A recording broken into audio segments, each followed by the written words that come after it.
Let's talk about The Hobbit by J.R.R. Tolkien. I was happy, fortunate, whatever, to read this, The Silmarillion and The Lord of the Rings in 2022. I think my fourth read for Lord of the Rings, and for The Hobbit my third read for The Silmarillion. And I read this with my kids actually as well. This was a really enjoyable read. I think basically, if you're just thinking, oh, is it a good kids book? Yes, it's a great kids book. It's not terribly long, but it's quite long. It's got plenty of content, 280 pages or so. Classic adventure of dwarves and a wizard who rope in a fairly unwilling halfling into their adventure, who finds his adventurous spirit brought out of him on the journey to the Lonely Mountain to recover the Lonely Mountain from Smaug the dragon for the dwarves. And they go across many places, they get through all kinds of hijinks, they meet many peoples. Bilbo finds out who he really is. There's lots of fun stuff in that. But the real thing I think I want to point out here is, it's a classic novel. You know that. It's approachable for kids in terms of the content, in terms of the presentation. But here's the thing, like I say, I want to say is that it's not just a kid's book. I think it's profoundly not just a kid's book. I kind of came to it expecting, again, I mean, this is the thing about maybe there is a degree of re-enchantment available. But as I say, fourth reading, and I come back to it and I think, actually, though this is not Lord of the Rings, it's a novel, it's fiction and it's a novel, so it's like Lord of the Rings, and therefore the differences are clear as well.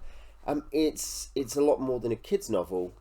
It is in the sense, by that I mean nothing wrong with kids' books, but the idea that a kid's novel, a kid's book, it doesn't have much deep in it, doesn't have much going for it, doesn't have much beauty in it. You think a kid's book, oh well, it's nice that it's accessible, it's funny, it's got some good morals, and things like that. And there's a bit of humour in here. There's some moral teaching, I suppose. But that's not really what I mean. What I mean is it is just a great novel. It is pacey. It gets through lots of stuff quickly. Bilbo's journey, after all, is not much different in length to his nephew. Sometime later. It doesn't have the whole issue of B plots and C plots that Lord of the Rings has, but it is very efficient at moving around the world. It's got good action. It has plenty of action scenes, plenty of things, and if you know the book, with the spiders and when the stuff that happens over Lake Town with Bard, and Bilbo sneaking around at various points. It has famous conversations that are really well presented and very engaging, and get you really thinking, I know what's going to happen, even though you know what's going to happen. Like with Gollum, his meeting with Gollum. There's so many things that are just well done. And there's more. There's thematic and character depth. That there is no way that with 13 dwarves, a hobbit, and a wizard as the main characters, and then a B cast of Bard the Bowman and the Master of Lake Town and the King of the Elves. And the Great Goblin and the orcs of the goblins of the Misty Mountains in general, and Elrond, and Dine Ironfoot as well, and the talking animals Beorn, but also the talking animals of the Lonely Mountain, the ravens and thrushes.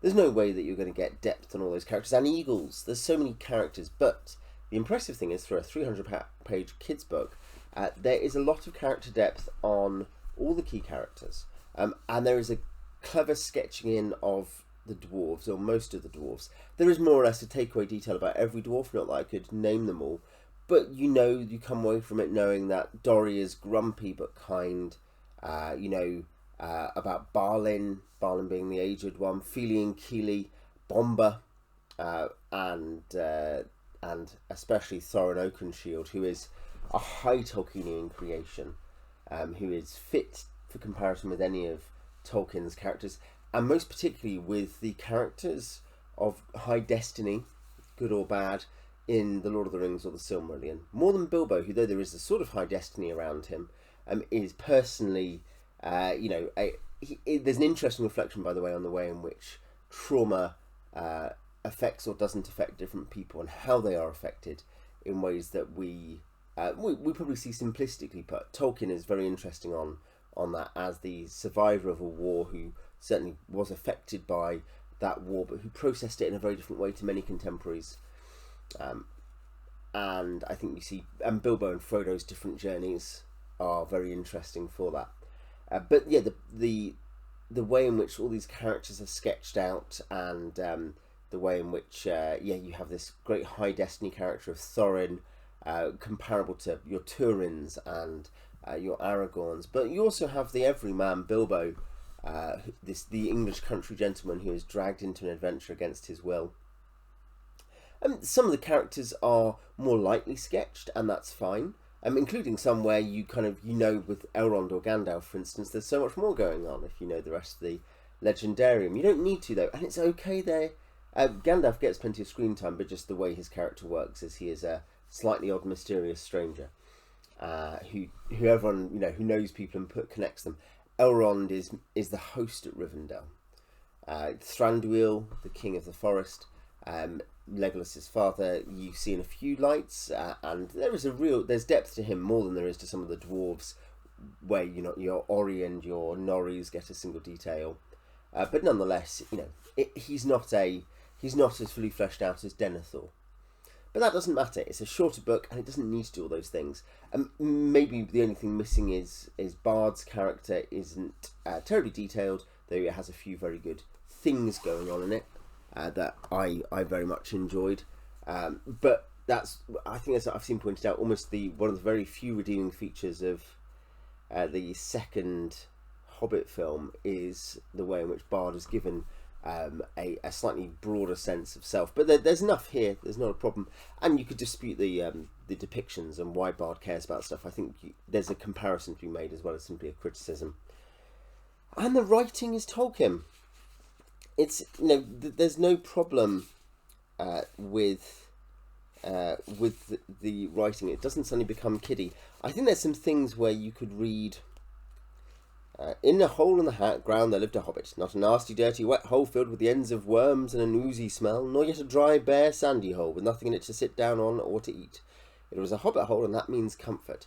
It's well written, but it's undeniably a children's novel opening. It's comparable to E. Nesbit, if you want a comparison. That is no criticism whatsoever. She's a great author. But the mode is meant to be approachable. But when he wants to, there is... there is undoubtedly an ability, particularly in battle scenes, to have high moments. Their hatred for the goblins is cold and bitter. Their spears and swords shone in the gloom with a gleam of chill flame. So deadly was the wrath of the hands that held them. As soon as the host of their enemies was dense in the valley, they sent against it a shower of arrows, and each flickered as it fled as if with stinging fire. Behind the arrows 1,000 of their spearmen leapt down and charged. The yells were deafening. The rocks were stained black with goblin blood. It's very similar to the action, the battle scenes and so on in the Silmarillion or Lord of the Rings. And there are many moments like that, both in action scenes but elsewhere. There are a couple of very good poems and songs. My boys love Chip the glass, clack the plates, blunt the knives and bend the forks. That's what Bilbo Baggins hates. Smash the bottles and burn the corks. But there's more weightily. There is far over the misty mountains cold, to dungeons deep and caverns old, we must away ere break of day to seek the pale enchanted gold. On silver necklaces they strung the flowering stars, on crowns they hung the dragon fire, in twisted wire they fleshed the light of moon and sun. Far over the misty mountains grim, to dungeons deep and caverns dim, we must away ere break of day to win our harps and gold from him. It's ominous, it's powerful, and the issues of vengeance and greed are realised well here. And this is the book to go to in Middle-earth, I think, for dwarves. I mean, obviously, that sounds like a banal thing to say, but the Silmarillion is the story of the elves, even of the Rings of Power in the Third Age. I did my Silmarillion chat on that, I recorded it yesterday. Even that has this sort of, oh, well, this is what the elves did during these great events. And this, oh, by the way, this Frodo guy did this. The Lord of the Rings is about the rise of the kingdoms of men. We don't have an equivalent. We have a couple of great passages in the Silmarillion where dwarves are good or bad. In fact, they actually accidentally get a slightly bad rap out of it because of the fact that both Mim and the King of Nogrod aren't particularly great guys. But the King of Belagost, as a ghoul, of course, more or less solos Glaurung till he flees. And there's the great funeral dirge march off the field at the Nirnaeth Ethanodiad there. So the dwarves get some stuff there. But this is the one where you see, even though it's not framed in the high epic terms often, it occasionally is, but it's not often framed in the high epic terms, this is where you get the story of the dwarves as a people who have lost much, who love to build stuff, who are proud, possessive, hard to corrupt. Corruption in terms of to be corrupted to power or even to accumulation is quite hard, but also very unwilling to give up what they perceive as theirs, and that's mirrored by Smaug. There's a very obvious mirroring of Thorin and Smaug in this book, which is very effectively done, brought out, and completed. There's also the introduction of Gollum, who is a great character here, and though this is the revised edition, so you have a few things that reflect the Lord of the Rings, it's still nonetheless, so in that sense it's ex post facto, right? It's nonetheless a great creation, and it was in the 30s. The final thing is just there are some fun things, both Easter eggs for the Lord of the Rings, the Necromancer, Gollum, and Elrond, things like that. These various the things you hear also that you read in the appendices of the Lord of the Rings to do with what happens later in the north at Erebor in the War of the Ring. But also, and this was because I was reading it alongside the Silmarillion, this was more important for me because I read the Lord of the Rings in the summer last year, whereas this and the Silmarillion I read through the autumn into the early winter. And I think here, it's stuff like hearing Elrond describe this sword that the dwarves have found in a place. It's called Glamdring. It's an elven sword of Gondolin in the Goblin Wars, he says. And it was the sword of the king. And Turgon, of course, Turgon, the king of Gondolin, is the great-grandfather of Elrond. Elrond knows this, and Elrond will have met Eärendil, if I got my dates right. Will have met Turgon, sorry. And so that's quite a funny, touching thing, isn't it? In some ways, that or do they meet further down at the well? Anyway, you can correct me on that very small point. But the point is this very powerful thing where in the background there's this thing where Elrond knows what's really going on, but you're not given that in this story. This is this first glimmering, and as a glimmering to discover this wider world, it's a great book. And if you haven't discovered it, then hopefully the weird hints and incomprehensible things I've said will point you towards that. I recommend it highly. I don't think it's a bad place to start in Middle-earth. Even if you think, but I want the big heavy novel, I think probably start with The Hobbit.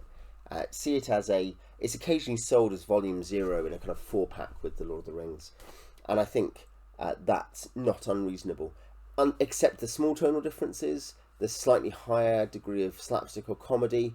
It only comes up occasionally and it fades out pretty seriously in the second half of the novel. When you hear about Del Toro's plan to adapt the two, with the first being much more dark fairy tale vibe and the second fading into the Lord of the Rings aesthetic of the films. The reason one reason that makes sense and is a good idea, as far as I'm concerned, or would have been a good idea, is because it's not that the first half is just slapsticky. There's definitely a dark fairy tale aspect to it, in part, but there's also kind of children's comedy, novelistic comedy.